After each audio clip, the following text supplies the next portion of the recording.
Alors voici le cinquième exercice sur le produit scalaire. Ici, l'objectif est de calculer la longueur BC. Donc, on va appliquer une des formules du produit scalaire qui utilise la longueur BC, autrement dit une formule avec les normes. Alors, on va commencer par écrire AB scalaire AC. Et on va utiliser ici une astuce qu'on a déjà vue dans un exercice précédent, puisque l'objectif est d'avoir une formule dans laquelle on retrouve la longueur BC. On va commencer par écrire moins BA scalaire AC. Ce qui permettra après, dans la formule du produit scalaire, d'obtenir un BA plus AC. Alors je vais tâcher de ne pas oublier le moins cette fois-ci. Donc on a moins 1/2 fois norme de BA plus AC au carré, moins la norme de AB au carré qui n'est autre que la longueur AB, et moins la norme de AC au carré qui correspond à AC au carré.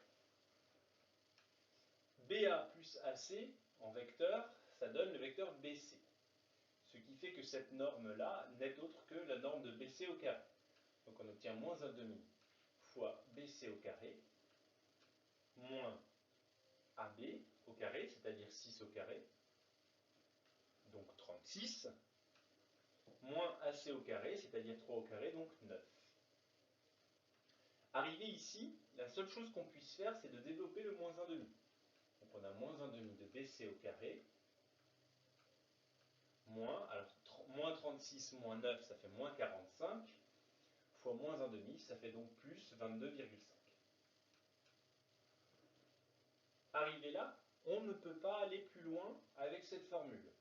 Donc, on va essayer d'en appliquer une autre maintenant parce que si on connaissait la valeur du produit scalaire de AB par AC, on pourrait alors résoudre l'équation d'inconnu BC.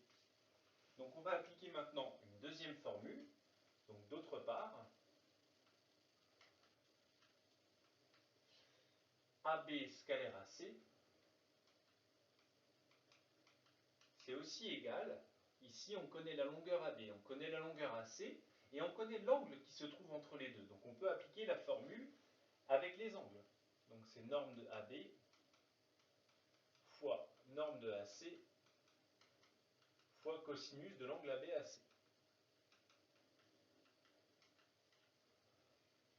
Si on remplace, on obtient donc 6 fois 3 fois cosinus de 30 degrés, c'est-à-dire 18 fois cosinus de 30, c'est-à-dire racine carrée de 3 sur 2. On obtient donc comme forme la plus simple 9 racine carrée de 3. On rapproche ces deux résultats l'un de l'autre et on obtient donc moins 1/2 de BC au carré plus 22,5 qui est égal à 9 racine carrée de 3. On va résoudre cette petite équation. Donc ici, on ajoute 1/2 de BC au carré de chaque côté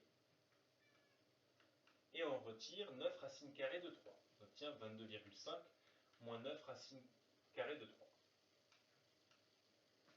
On multiplie par 2, on obtient 45 moins 18 racine carrée de 3 égale BC au carré, ce qui nous donne BC égale racine carrée de 45 moins 18 racine carrée de 3. On garde que la solution positive puisque BC est une longueur, n'oublions pas. Alors, ceci termine l'exercice, mais on s'aperçoit peut-être que cette solution est un petit peu compliquée. Et on va voir maintenant ce qu'on appelle le théorème d'Al-Kashi qui va permettre de résoudre cet exercice en beaucoup moins de temps.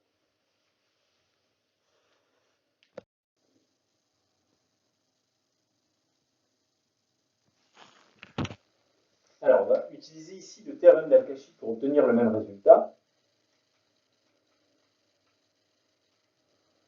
Donc ici, je vais faire la démonstration rapidement du théorème d'Al-Kashi de manière générale. Elle ne sera pas à refaire à chaque fois. Et on obtient le même résultat que ce qu'on a obtenu tout à l'heure. Et on va voir que d'ailleurs le théorème de Pythagore est un cas particulier du théorème d'Al-Kashi. Alors si on prend BC au carré, c'est la même chose que le carré scalaire de BC. C'est-à-dire que si on applique maintenant la relation de Chasles, on obtient BA plus AC au carré, c'est-à-dire en développant cette identité remarquable, BA au carré plus AC au carré plus 2BA scalaire AC. On utilise ici maintenant une astuce dont on commence à avoir un petit peu l'habitude, c'est-à-dire de transformer BA en moins AB. Même si, jusqu'à présent, cette astuce, on l'a utilisée surtout dans l'autre sens. On obtient donc maintenant AB au carré plus AC au carré moins 2. Alors, AB scalaire AC, c'est AB fois AC fois cosinus de l'angle ABAC. Ce qui ici nous permet d'obtenir le début du théorème de Pythagore, sauf qu'il y a ce terme-là qui vient en plus. Sachant que lorsque l'angle ABAC est un angle droit, on est dans le cas d'un triangle rectangle, et on obtient alors, dans ces cas-là, le théorème de Pythagore à proprement parler. Si on applique maintenant ce théorème à l'exercice précédent, on obtient BC au carré, qui est égal donc à AB au carré, c'est-à-dire 6 au carré, plus AC au carré, c'est-à-dire 3 au carré, moins 2 fois AB 6 fois BC 3 fois cosinus de l'angle ABAC qui vaut 30 degrés. On obtient ici 36 plus 9, c'est-à-dire 45, moins 6 fois 3 fois 2, ça fait 36, cosinus de 30 degrés, racine carrée de 3 sur 2, et on obtient donc finalement BC qui est égal à la racine carrée de ce résultat, c'est-à-dire 45 moins 18 racine carrée de 3. Ce qui correspond au même résultat qu'on a obtenu avant, en 3 lignes. C'est donc beaucoup plus rapide. Et cette démonstration termine l'exercice 5.